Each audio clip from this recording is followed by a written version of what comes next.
Yes, Jingjing, thank you very much. And I've been watching you just now, actually, and from tree bark to human skin, that is amazing, fantastic, and really envy you that you can visit one of the most high-end laboratories here in this university. And now I've come to another place, as I have promised you just now, one of the college resident, what do we call it again, Zijie? So we call it residential college. So this is Chen Residential College. It's actually one of the biggest college we have. The Changyu Residential College here in the University of Macau, one of the biggest one. And what we have here? So I'm going to show you our newest and high AI translation technology we have here. Okay, that's lovely. And then, so we're going to have translation, AI and translation. When they are put together, they're definitely going to be some new chemistry. So here we are, and then so we have, oh, thank you very much. This is our Professor Derek Huang, and from the Computer Science Department. Okay.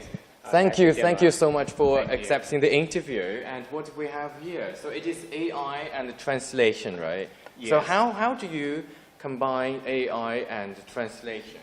Yes, in our university, we have a research focused on the Portuguese and Chinese natural language processing and machine translations.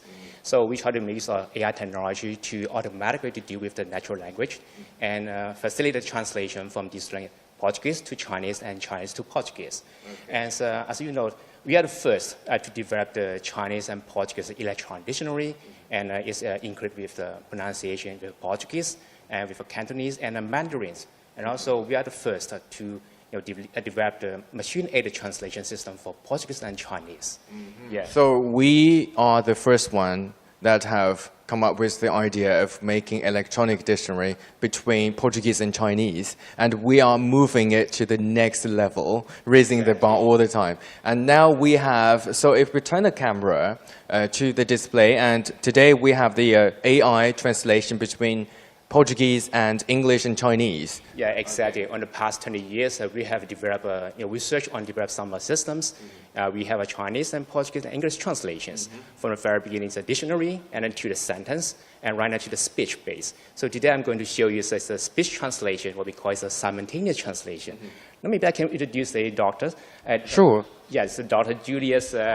Hi, Professor. Nice to meet you. Nice to meet you, Professor Julio. Yes. Okay, so you're gonna help us demonstrate how it works here, right? Sure. Okay, and you speak Portuguese, your native language. Yeah. Let's say that, okay, you speak Cantonese, not Cantonese, Portuguese, and then you're gonna be, it will be translating to English, right? So I speak English and you speak Portuguese. Let's say if we can talk to each other. Okay, let's try. So let me give you just to turn on the mobile, sorry. Okay, the microphone is on. So, caros amigos da China, bom dia. Aproveito a ocasião para explicar a vocês como a Universidade de Macau tem desenvolvido tecnologias de ensino e de tradução para estreitar os laços entre a China e os países de língua portuguesa. Okay. Okay. Thank you very much. I think you were saying, like, you are extending your warm welcome to us, right? And welcome to Macau, or something like that. I can totally understand what we're saying this now. So it's gonna make a very big difference, actually. If this software is used worldwide, then are you planning to promote it? Yes, exactly. Right now, our government talking about a smart city. And in our university, we are promoting about a smart campus.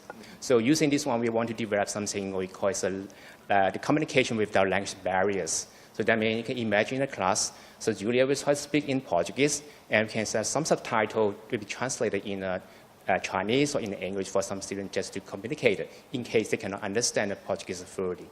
So this is what we want to create is we talk about communication without barrier. In Macau and in our university. Okay, that is lovely. So let's say if we have students from different parts of the world, and some of them probably don't speak Cantonese or Chinese, or they don't speak English, and then, so even with totally different cultural backgrounds, they can talk to each other with that software. Yeah, exactly. Yes, this is what we want to help.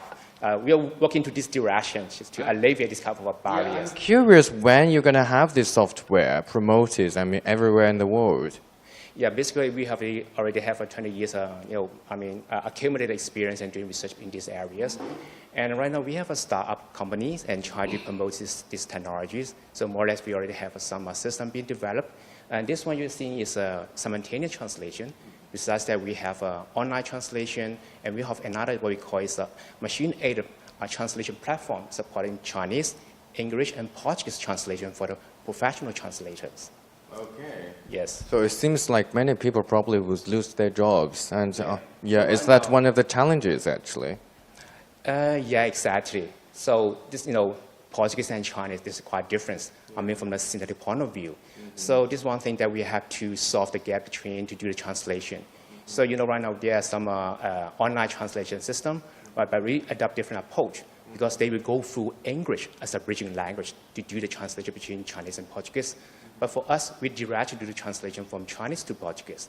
So our idea is try to improve the quality and minimize some translation errors. So this is a different approach that we adopt in here. Okay, thank you so much, Professor Fai Wan and Professor Julio. Thank you so much, and I really love this software. Okay, so for those who just tuned in, this is CGTN, and we're broadcasting live at the University of Macau. And if you have any questions, please leave your comments on CGTN app, on Weibo, Facebook, YouTube, and Twitter. And now we are moving out of this place. Yeah, before I just go, and I saw that is a picture of the President Xi Jinping came over to Chongyuton Residential College in 2014. Okay, so what we have next? Where is my guide?